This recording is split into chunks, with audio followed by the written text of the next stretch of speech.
warahmatullahi wabarakatuh. Alhamdulillahi rabbil alamin wal aqibatu lil muttaqin wassalatu wassalamu ala ashrafil anbiya'i wal mursalin. A'udhu billahi as-sami'il 'alim minash shaitanir rajim. Bismillahir rahmanir rahim. Qala Allah subhanahu wa ta'ala laqad kana lakum fi rasulillahi uswatun hasanah liman kana yarju Allaha wal yawmal akhir wa dhakara Allaha kathira. قابل قدر استاذ محترم ذی علم و بصیرت علماء کرام، سامعین و سامعات، ہر قسم کی بڑائی کبریائی، تعریف و توصیف، شان و شوکت، عز و شرف، جہ و جلال اس اللہ وحدہ لا شریک کے لیے ہیں جس کے ہاتھ میں ساری کائنات کی بقا اور ساری انسانیت کی جان محفوظ ہے. وہی اکیلا اللہ ہر طرح کی تعریف کا مستحق ہے. سبحان اللہ بحمدہ، سبحان اللہ العظیم. درود و سلام ہو تمام انبیاء علیہ السلام پر، بالخصوص ہمارے اور آپ کے آخری پیغمبر جناب محمد رسول اللہ صلی اللہ علیہ وسلم پر، جنہیں رب نے ہمارے اور آپ کے لیے ہادی و رہبر، شافی محشر، ساقی کوثر، بہتر و برتر و افضل البشر بنا کر اس دنیا کے اندر مبعوث کیا. اللہم صلی علیہ وآلہ وسلم. محترم علماء اکرام، جیسے کہ آپ لوگوں کے سامنے موضوع کی وضاحت ہو چکی ہے کہ ہم اپنے خطابات کو کیسے مؤثر بنائیں، ہم اپنے بیانات کو کیسے لوگوں کے دل میں بٹھائیں. اس کے تعلق سے انشاءاللہ کچھ باتیں کتاب و سنت کی روشنی میں، اقوال سلف کی روشنی میں آپ لوگوں کے سامنے رکھنے کی کوشش کروں گا. اللہ تعالیٰ سے دعا اللہ ہمیں کہنے سننے سے زیادہ عمل صالح کی توفیق نصیب فرمائے. آمین یا رب العالمین. محترم سامعین، ابھی آپ لوگوں نے سنا استاذ محترم کی زبانی اس امت کے سب سے بڑے پہلے خطیب اور داعی، رہنما و رہبر جناب محمد رسول اللہ صلی اللہ علیہ وسلم تھے، جو ہر معاملے میں ہمارے لیے اسوہ ہیں، نمونہ ہیں، آئیڈیل ہیں. چاہے وہ عبادات کا باب ہو، چاہے معاملات ہوں، چاہے اخلاقیات ہوں یا دعوت و تبلیغ کا شعبہ ہو، ہر شعبے میں نبی کریم صلی اللہ علیہ وسلم کی ذات ہمارے لیے اسوہ ہے. قرآن مجید میں اللہ رب العالمین نے فرمایا لَقَدْ كَانَ لَكُمْ فِي رَسُولِ اللَّهِ أُسْوَةٌ حَسَنَةٌ. اے لوگوں، تمہارے لیے نبی کریم صلی اللہ علیہ وسلم کی ذات مبارکہ سراپا اسوہ ہے، نمونہ ہے، کامل نمونہ ہے ہر معاملے میں. تو آئیے دیکھتے ہیں کہ خطبہ حضرات کے لیے، معلمین کے لیے، معلمات کے لیے، واعظین کے لیے، دعات کے لیے نبی کریم صلی اللہ علیہ وسلم کس قدر نمونہ ہے اور آپ نے کیا نمونہ ہمارے لیے چھوڑا ہے. تو محترم سامعین، ہمارے سامنے امت کی اصلاح کے لیے جو سب سے اہم وسیلہ اور ذریعہ ہے وہ وسیلہ ہے خطابت کا وسیلہ. گرچہ کتابت وغیرہ بھی ایک وسیلہ ہے، لیکن بنیادی جو وسیلہ ہے اور جس کو سب سے پہلے اس دنیا کے اندر استعمال کیا گیا وہ وسیلہ خطابت ہے. حضرت نوح علیہ السلام سے لے کر جناب محمد رسول اللہ صلی اللہ علیہ وسلم تک جتنے انبیاء ہیں، انہوں نے جس وسیلے کا انتخاب کیا، جس وسیلے کو اختیار کیا وہ وسیلہ تھا وسیلہ دعوت اور وسیلہ تبلیغ کے لیے خطابت کے ذریعے انہوں نے اس کا آغاز کیا. تو میرے بھائیوں، ہم لوگوں کو چاہیے کہ اس وسیلے کے ذریعے امت کی اصلاح کریں. تو سوال یہ ہے کہ ہم اپنے بیانات کو کیسے مؤثر بنائیں، کیسے ہم اپنے بیانات کو مفید بنائیں. اس کے لیے بہت ساری چیزیں ہیں، جن میں سب سے پہلی چیز یہ ہے کہ ہم اپنے اندر اخلاص پیدا کریں. اسلام کا کوئی عمل ایسا نہیں ہے جس کے اندر اخلاص مطلوب نہ ہو. ہر عمل میں، ہر چھوٹے بڑے عمل میں اخلاص مطلوب ہے. اگر ہم چاہتے ہیں کہ ہمارے محاضرات، ہمارے خطابات، ہمارے خطبات جمعہ، ہمارے دروس مؤثر ہو، مفید ہو، تو ہم اپنے دلوں کے اندر اخلاص پیدا کریں. یقیناً اس کا سامعین کی ذات پر بڑا اثر پڑے گا. قرآن مجید میں اللہ رب العالمین نے فرمایا وَمَا أُمِرُوا إِلَّا لِيَعْبُدُوا اللَّهَ مُخْلِصِينَ لَهُ الدِّينَ. اللہ رب العالمین نے لوگوں کو اسی بات کا حکم دیا ہے کہ وہ اپنے تمام معاملات میں دین کو خالص کریں، خالص اللہ رب العالمین کے لیے اپنے اعمال کریں. اور پھر دعوت و تبلیغ یہ بڑا نیک عمل ہے، بلکہ سب سے بہتر عمل. اللہ رب العالمین نے فرمایا وَمَنْ أَحْسَنُ قَوْلًا مِّمَّنْ دَعَا إِلَى اللَّهِ وَعَمِلَ صَالِحًا. کہ اس سے بہتر، اس آدمی سے بہتر بات کس کی ہو سکتی ہے جو لوگوں کو اللہ کی طرف بلائیں. تو معلوم یہ ہوا کہ دعوت دین ایک بہتر عمل ہے اور اس کے لیے اخلاص ضروری ہے. اخلاص کے بغیر آدمی کا عمل نہ تو قبول ہوگا اور نہ ہی مؤثر ہوگا. ایک روایت ہے نسائی شریف کی، اللہ کے نبی علیہ الصلوۃ والسلام نے فرمایا ان اللہ لا يقبل من العمل الا ما كان له خالصا وابتغي به وجهه. آپ علیہ الصلوۃ والسلام نے فرمایا کہ اللہ تعالیٰ کسی بھی عمل کو قبول نہیں کرتا جب تک کہ وہ اللہ کی ذات کے لیے خالص نہ ہو. جو عمل اللہ کے لیے خالص ہو وہ عمل اللہ تعالیٰ قبول کر دے. وابتغي به وجهه، اس کی رضامندی اس کے پیچھے درپردہ ہو، مطلوب ہو، تو وہی عمل اللہ کے نزدیک کامیاب ہوتا ہے اور مقبول ہوتا ہے اور ساتھ ہی ساتھ یہ مفید ہوتا ہے. دیکھیں امام ابن تیمیہ رحمہ اللہ نے بڑی پیاری بات کہی ہے. امام ابن تیمیہ رحمہ اللہ کہتے ہیں کل ما لم یکن للہ فلا ينفع ولا يدوم. کل ما لم یکن للہ فلا ينفع ولا يدوم، کہ ہر وہ چیز جو اللہ کے لیے نہ ہو نہ وہ نفع دیتی ہے اور نہ زیادہ دیر تک ٹک پاتی ہے. زیادہ دیر تک وہ نہیں رہتی، وہ اس کو دوام نہیں ہوتا، پائیدار نہیں ہوتی وہ چیز، اور اسی طرح وہ مفید بھی نہیں ہوتی. تو اگر ہم چاہتے ہیں کہ اپنا خطاب مؤثر بنائیں، مفید بنائیں، تو سب سے پہلے اخلاص اپنے اندر پیدا کریں. اور امام ابن تیمیہ رحمہ اللہ کے شاگرد کہتے ہیں، امام ابن قیم رحمہ اللہ، کل ما لم یکن للہ فبرکتہ منزوعۃ. کہتے ہیں کہ ہر وہ چیز جس میں اخلاص نہ ہو اس سے برکت چھین لی جاتی ہے.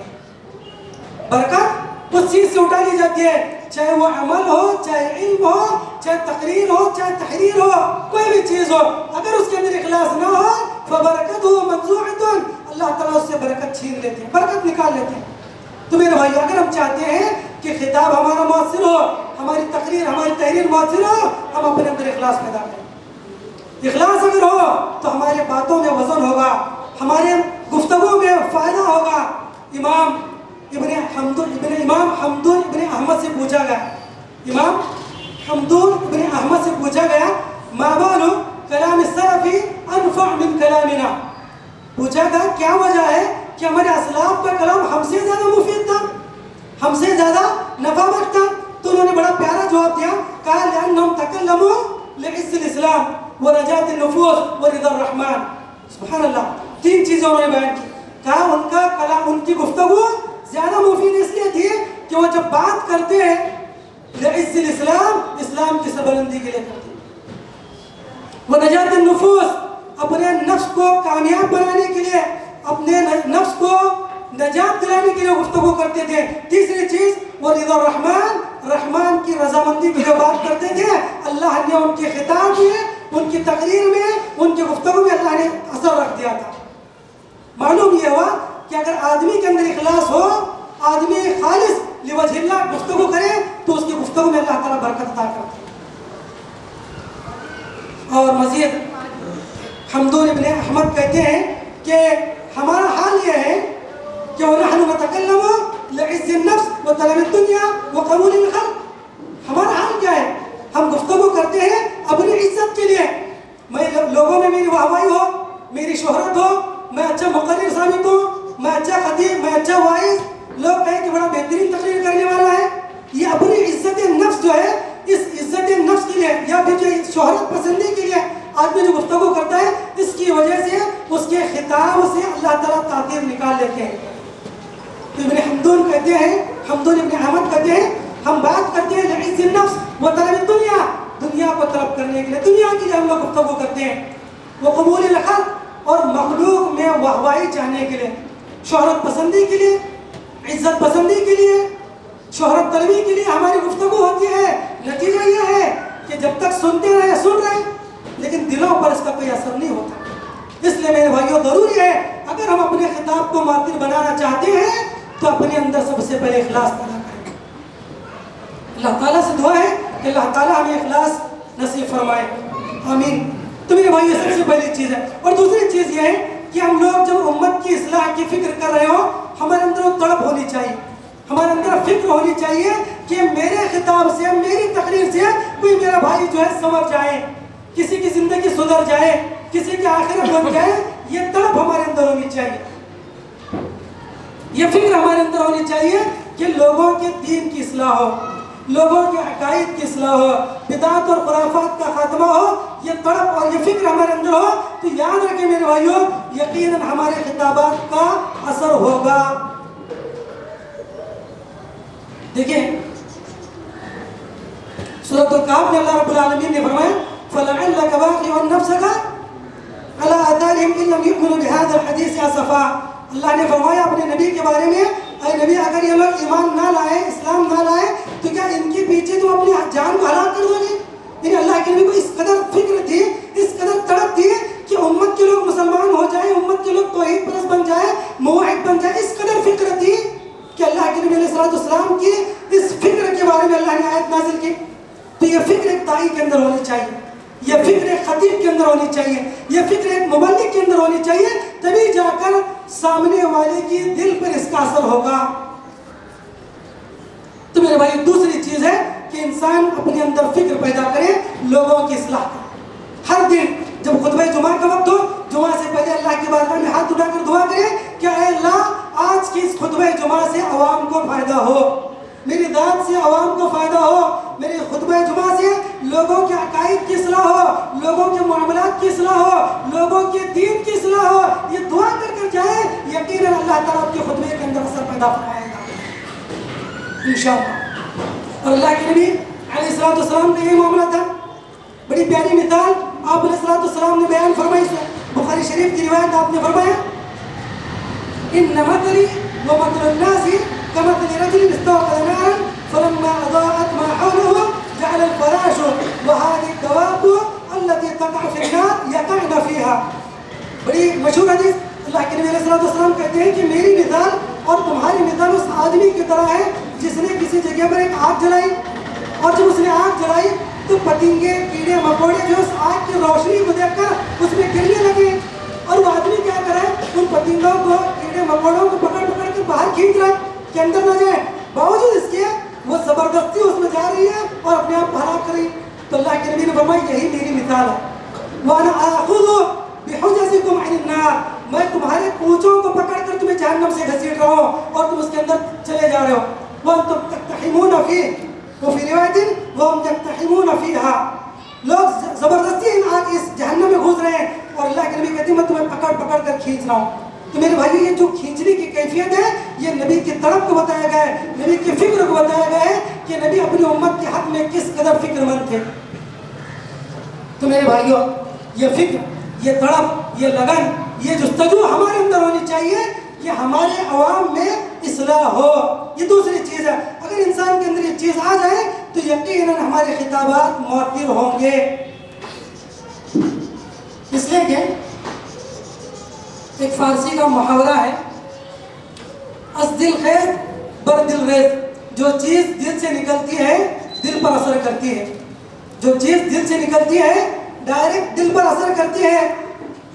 اور شاعر کہتا ہے دل سے جو بات نکلتی ہے اثر رکھتی ہے، دل سے جو بات نکلتی ہے اثر رکھتی ہے، پر نہیں طاقت پرواز مگر رکھتی ہے۔ تو دل سے نکلنے والی بات سامعین کے دل میں گھر کر جاتی ہے، اور یہی وجہ ہے دیکھیں اللہ کے نبی علیہ السلام کے خطبات کے بارے میں کیا آتا ہے کہ نبی کے خطبات بڑے مؤثر ہوا کرتے تھے، بڑے فصیح و بلیغ ہوا کرتے تھے، ایسے ہوتے تھے کہ وعظنا رسول اللہ صلی اللہ علیہ وسلم موعظۃ بلیغۃ وجلت منها القلوب وذرفت منها العیون۔ اللہ کے نبی جب گفتگو کرتے تھے لوگوں کی آنکھوں سے آنسو جاری ہوتے تھے، لوگوں کے دل نرم پڑ جاتے تھے۔ وجہ کیا ہے؟ اللہ کے نبی کے دل میں وہ تڑپ تھی، اللہ کے نبی کے دل میں وہ حرص تھی کہ امت کی اصلاح ہو جائے۔ تو متعدد مقامات پر نبی کے خطبات کی یہ صفت بیان کی گئی ہے کہ آپ کے خطبات کے اندر جب خطبہ دیتے ہیں لوگوں کے دل نرم ہو جاتے تھے، دل نرم ہو جاتے تھے۔ صحابہ رسول کہتے ہیں حضرت حنظلہ رضی اللہ عنہ ہم اللہ کے نبی کے مجلس میں بیٹھتے ہیں، ایسے لگتا ہے کانما رأی عین فإن النبی صلی اللہ علیہ وسلم یذکرنا بالجنة والنار کانما رأی عین۔ ہم اللہ کے نبی کے مجلس میں بیٹھتے ہیں ایسا لگتا ہے کہ ہم جنت کو جہنم کو اپنی آنکھوں سے دیکھ رہے ہیں۔ اس قدر نبی کے تقریر کا اثر ہوا کرتا تھا صحابہ کرام میں۔ اور ایک روایت میں فَكَأَنَّمَا عَلَىٰ رُءُوسِهِمُ الطَّيْرُ، اس قدر ساکت ہو کر صحابہ کرام بیٹھ جاتے ہیں ایسے لگتا ہے گویا ان کے سروں کے اوپر پرندے بیٹھ گئے ہیں۔ سبحان اللہ، یہ نبی کے خطابات کا اثر تھا۔ نبی اس قدر جو ہے درد انگیزی کے ساتھ گفتگو کرتے ہیں، لوگ بس سنتے ہی جاتے، آنکھوں سے ساروں کی طرح آنسو جاری ہوتے ہیں، دل دھڑکنے لگتے, دل نرم ہونے لگتے. یہ نبی کے خطابات کی صفات اسلام کے اندر اور حدیث کے اندر بیان کی گئی ہے.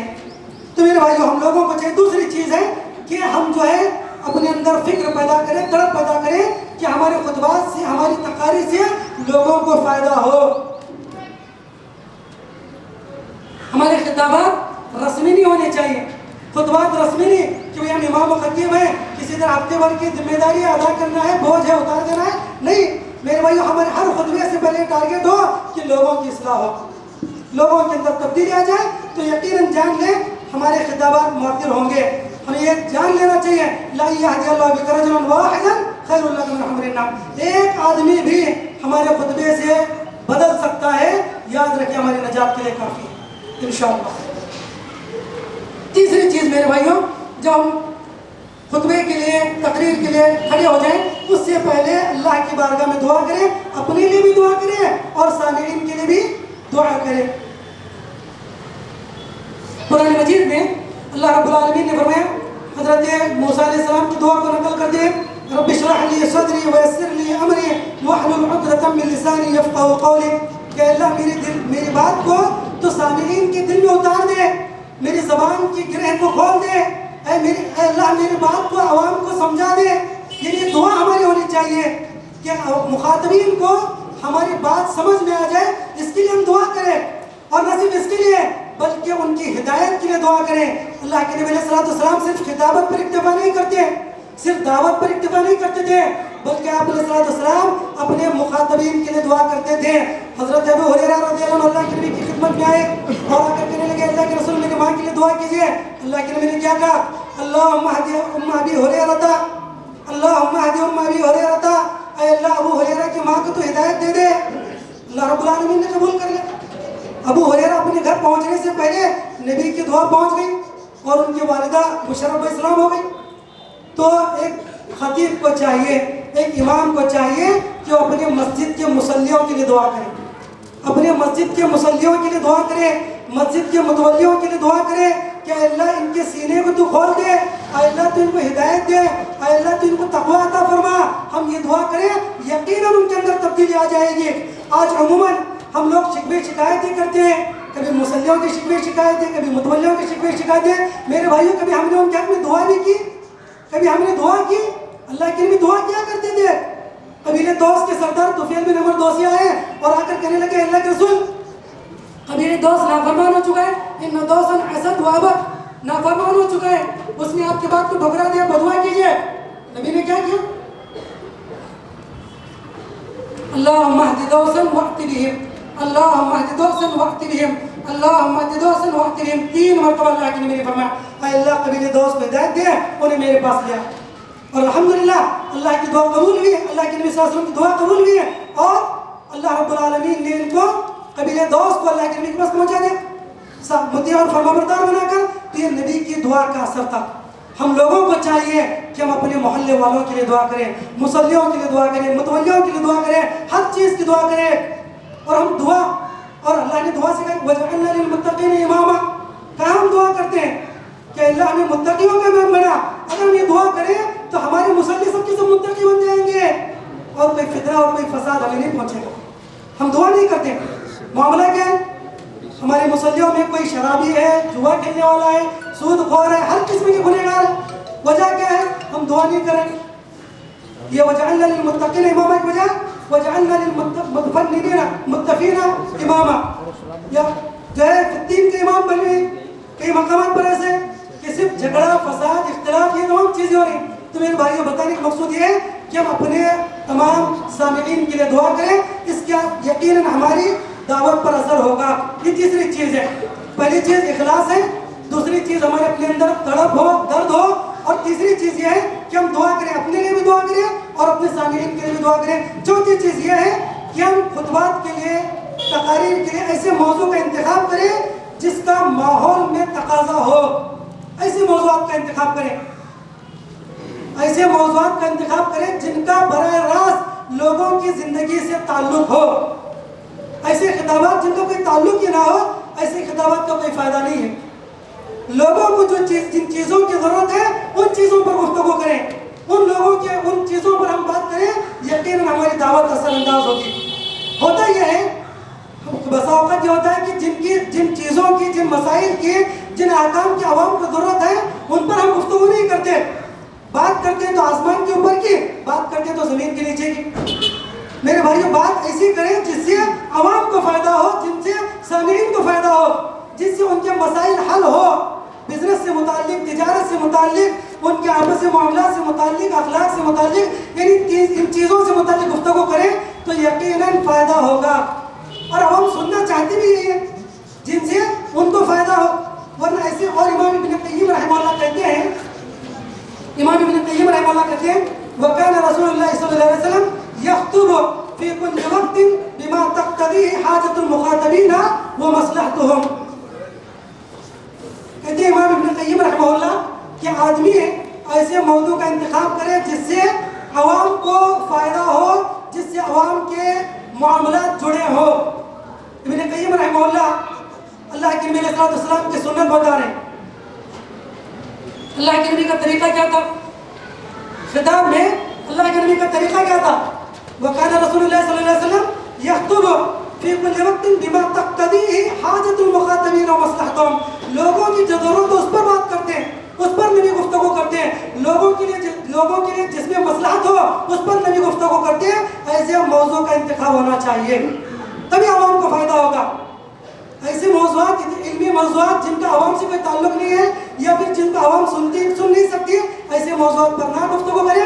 موضوعات کا انتخاب ماحول کے مطابق ہو، مناسبات کے مطابق ہو، اور جو عوام سے جڑی ہوئی چیزیں ان سے متعلق ہمارے موضوعات ہوں، تبھی عوام سنے گی. آج دنیا کے اندر کچھ ہمارے کوتاہیوں سے یا پھر کچھ صحیح منہج اختیار نہ کرنے کی وجہ سے بعض لوگ جو ہے اس میدان کے اندر ایسے لوگوں کو سن رہے ہیں جن کے پاس خود منہج سلف نہیں ہے. اس لیے کہ وہ عوام کے سامنے ایسے لب و لہجے میں گفتگو کرتے ہیں اور ایسے مسائل پیش کرتے ہیں جن کی عوام کو ضرورت ہے.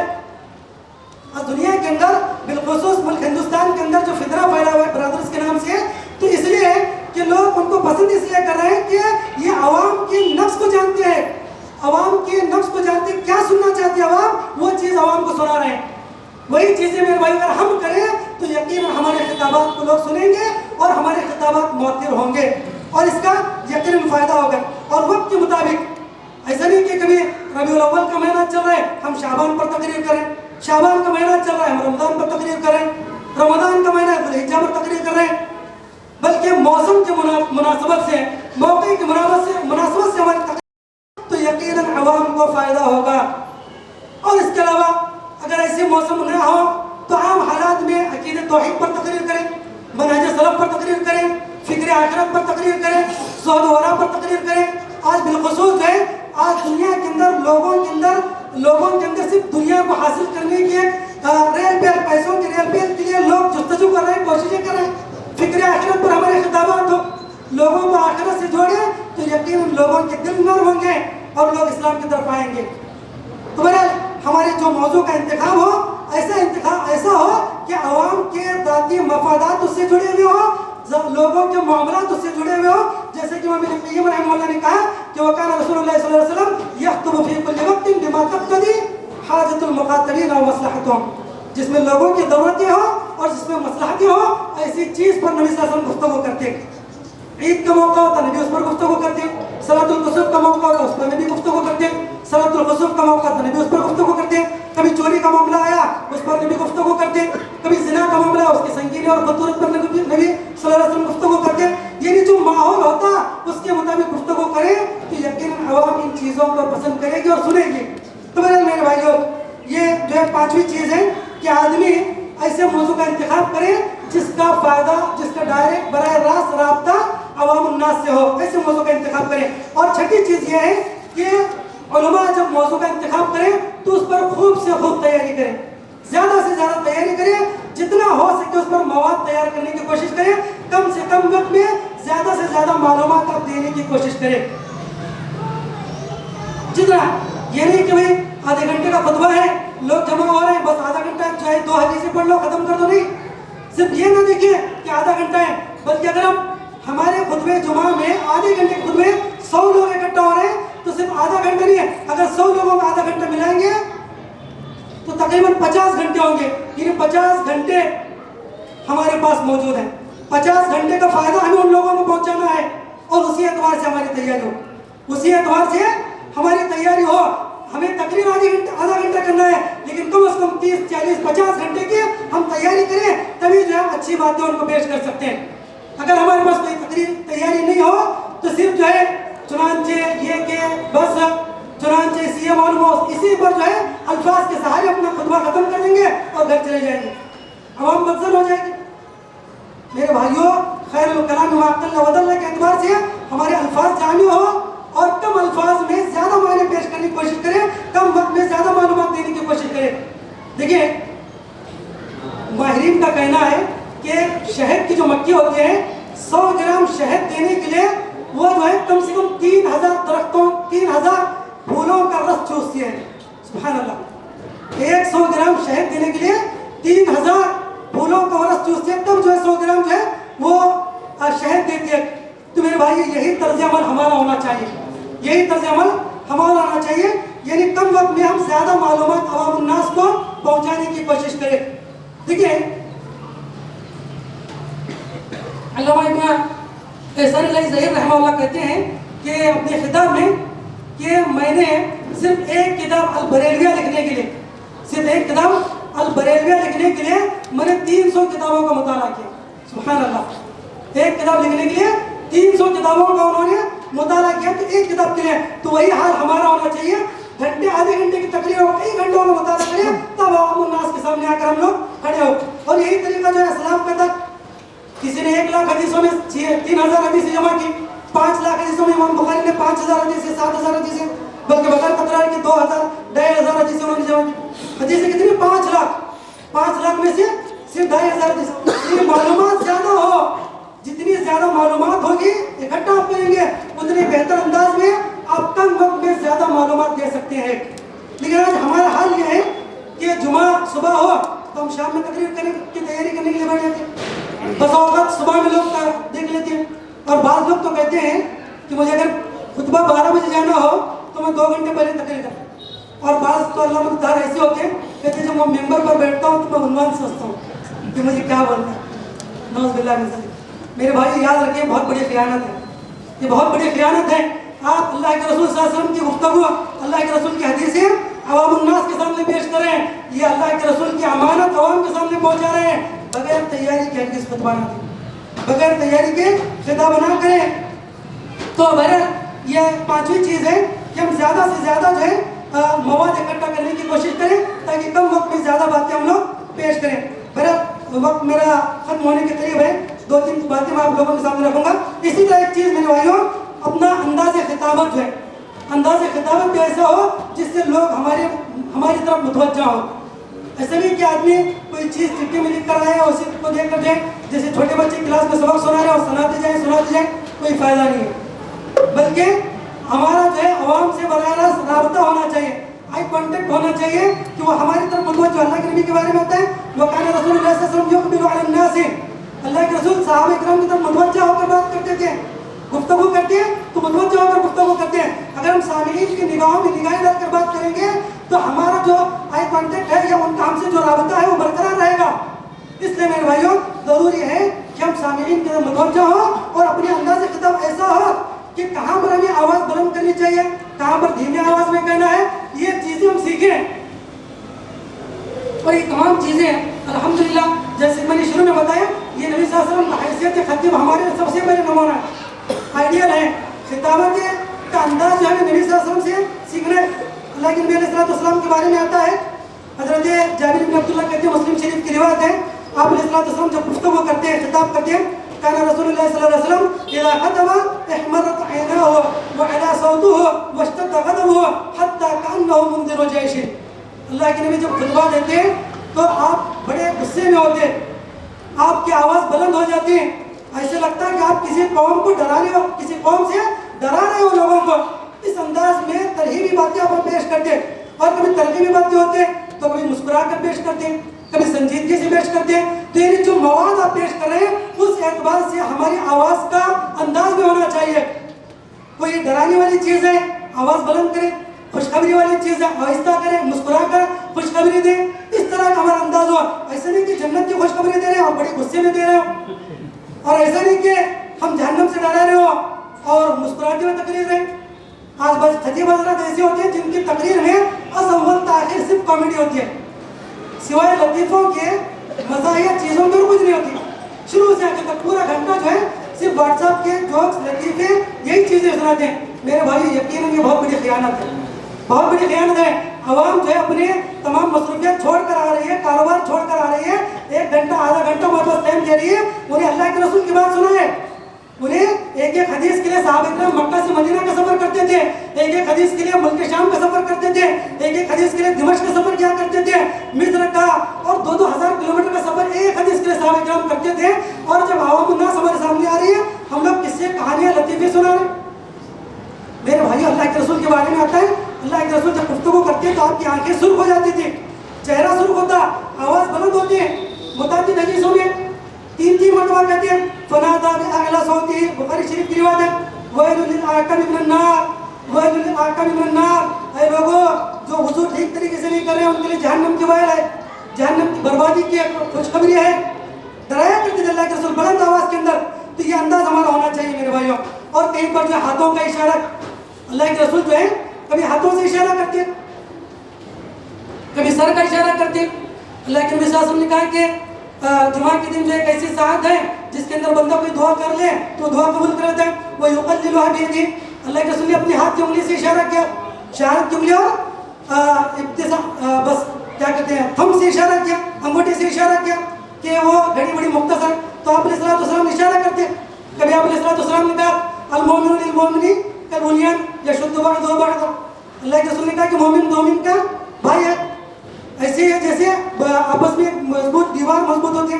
تو آپ نے وہ شبہ کا بین اصابع, اپنی دونوں انگلیاں, ہاتھ کی انگلیوں کو آپس میں آپ نے ملایا.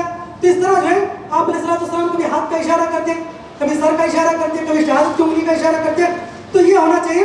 اور یہ کہ حد سے زیادہ, ایک روایت میں ہے مسلم شریف کی روایت, عمارہ بنت ربیع کہتے ہیں کہ ایک مرتبہ انہوں نے ایک بشر بن مروان کو خطبے کے اندر بڑے زور زور سے ہاتھوں کا اشارہ کرتے ہوئے دیکھا. تو انہوں نے کہا کہ اللہ غارت کرے, اللہ کے رسول جو ہے صرف دائیں ہاتھ سے شہادت کی انگلی سے اشارہ کرتے تھے. تو بعض لوگ جو ہے اس قدر زور سے چیخنا چلانا اور ڈیسک پر زور زور سے مارنا, اور جو ہے اور بعض تو اسٹیج سے آگے پیچھے اوپر نیچے پتہ نہیں ڈانس کرنے لگ جاتے ہیں. تو میرے بھائی یہ انداز نہیں ہے. انداز خطابت یہ ہے کہ اللہ کے رسول صلی اللہ علیہ وسلم ہاتھ کا اشارہ کرتے, دائیں ہاتھ کا اشارہ کرتے اور شہادت کی انگلی کا اشارہ کرتے. تو یہ ہمارا انداز خطابت ہونا چاہیے. اور اس کے بعد جو ہے میرے بھائیوں کچھ مثالوں کے ذریعے اللہ کے نبی صلی اللہ علیہ وسلم جیسے کہ مثالیں دے کر اپنے انداز کو خطبے کو پیش کیا کرتے تھے. اس لیے کہ المثال یتضح المقال یتضح بالمثال, المقال یتضح بالمثال. آدمی جب کسی بات کو مثال کے ذریعے سمجھاتا ہے تو وہ زیادہ سمجھ میں آتی ہے, وہ بات زیادہ سمجھ میں آتے ہیں. اللہ کے نبی صلی اللہ علیہ وسلم کے اکثر خطبات جو ہے اکثر حدیثوں کے اندر مثالیں پیش کی گئی, جیسے کہ حدیث میں ہم نے دیکھی کہ میری مثال اور آپ لوگوں کی مثال اس آدمی کی طرح جس نے آگ جلائی اور اس آگ کے پاس جو ہے پتنگے اندر گرے.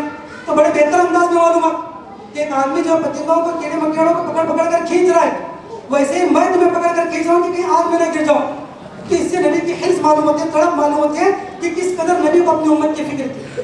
تو اس طرح جو ہے بات زیادہ سمجھ میں آتی ہے اگر مثالوں کے بارے میں مثالوں کے ذریعے سمجھیں. اسی طرح اللہ کے نبی نے جو ہے ایک مضبوط دیوار کی مثال اپنے دونوں ہاتھوں کو, انگلیوں کو ایک دوسرے کے اندر ڈال کر ہوتا ہے. اس طرح جو ہے باتیں زیادہ سمجھ میں آتی ہے. اور اس کے علاوہ ایک اور حدیث ان مطلب ما بعثنی اللہ بہ من الہدی والعلم, میری مثال اور جو ہے میرے لائی ہوئی شریف کی مثال ایسی ہے زمین کی طرح. ایک زمین ہے جس کے اندر پانی پڑتا ہے تو پانی جلد نکلتی ہے, روک بھی لیتا ہے, دوسروں کو فائدہ پہنچاتا. 3 زمینوں کی 2-3 حصے آپ نے بتائے, 3 کیٹیگری آپ نے بتائیں. تو خیر اس طرح جو مثالوں کے ذریعے بھی جو ہے اپنی بات کو پیش کریں. اسی طرح 8ویں چیز یہ ہے کہ معلومات میں توثیق ہو, معلومات میں توثیق ہونی چاہیے. یعنی جو باتیں ہم پیش کریں کتاب و سنت کی روشنی میں ہو, کتاب و سنت کی اور صحیح حدیث کی روشنی میں ہو. ایسا نہیں کہ موضوع من گھڑت کس سے کہانی ہم لوگ بیان کریں. بس اوقات ہوتا ہی ہے کہ لوگ ترغیب اور ترہیب کے باب میں لوگوں کو ڈرانے کے لیے یا لوگوں کو اسلام کی طرف بلانے کے لیے, ترغیب دلانے کے لیے کچھ صحیح موضوع من گھڑت روایت پیش کرتے ہیں. ہرگز یہ کرنا نہیں چاہیے. اس لیے کہ اسلام کے اوپر عمل کرنے کے لیے جو صحیح نصوص ہیں، احادیث وہ کافی ہمارے لیے. اللہ کے نبی علیہ السلام نے فرمایا کہ انه لم يكن نبي من قبل الا كان حقا عليه ان يدل امته على خير ما يعلم لهم وينذرهم شر ما يعلم لهم، کہ امت کے لیے جو کیا خیر ہے جو شر ہے اس کی رہنمائی اللہ کے نبی نے کر دیا. جتنا خیر ہو سکتا ہے نبی نے بتا دیا، جتنا شر تھا جس سے بچنا ضروری ہے اتنی چیزیں اللہ کے نبی نے بتائی. پھر ابھی ہمیں الگ سے ضعیف اور موضوع روایتوں کے ذریعے لوگوں کو ترغیب اور ترغیب پر بیان کرنے کی ضرورت نہیں ہے کہ ہم لوگوں کو اسلام کی طرف بلائیں. زمانے قدیم میں بلکہ ہر زمانے میں نیک لوگ گئے اچھی نیت سے حدیثیں گڑا کرتے تھے. امام مسلم رحمہ اللہ نے مقدمہ صحیح مسلم کے اندر لکھا ہے لم نر الصالحین فی شیء اکذب منهم فی الحدیث، کہتے ہیں کہ صحیح حدیثوں کے اندر جھوٹ بولنے والا ہم نے نیک لوگوں سے زیادہ کسی کو نہیں پایا. نیک لوگوں سے زیادہ ہم نے کسی کو نہیں پایا. اچھے لوگ نیک لوگ حدیثوں کے اندر جھوٹ بولتے تھے تاکہ لوگوں کو اسلام کی طرف قریب کریں. تو میرے بھائیوں جو صحیح حدیثیں ہمارے لیے کافی ہیں لوگوں کو اسلام کی طرف بلانے کے لیے. تو میرا معلومات کے اندر جو ہے ہماری توثیق ہونی چاہیے، صحیح حدیثیں ہم لوگوں کے سامنے پیش کریں اور ضعیف حدیثوں سے بچیں. اس لیے کہ ایک تو یہ غلط چیز ہے اور دوسری بات وعید ہے. اللہ کے نبی نے فرمایا من کذب علی متعمدا فلیتبوأ مقعده من النار. اور اس کے علاوہ ایک اہم چیز جو ہے اہم چیز یہ ہے کہ بس وقت ہم لوگ حدیثیں تو صحیح پیش کرتے ہیں لیکن جو ہے اس کے اندر مرچ مسالہ لگا کر بیان کرتے ہیں. 2 منٹ 3 منٹ کا واقعہ ہے 10 منٹ اس واقعے کو بیان کرتے ہیں. میرے بھائی بہت بڑی غلطی ہے.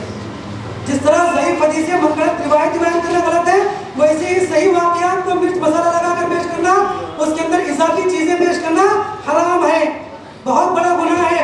صحابہ کرام اگر کسی حدیث کو صحیح حدیث بیان کرتے ہیں اور کہیں پر شک ہوتا تو یہ بیان کرتے ہیں کما قال رسول اللہ صلی اللہ علیہ وسلم اور نحوہ اور شبہہ، اس طرح کی بات کرتے ہیں. یعنی نبی نے یہی الفاظ کہے اس جیسے الفاظ کہے یا اسی طرح کے الفاظ کہے. اس قدر احتیاط کرتے صحابہ کرام، اس قدر احتیاط کرتے ہیں یعنی ایک لفظ میں اپنی طرف اضافہ نہیں کرتے.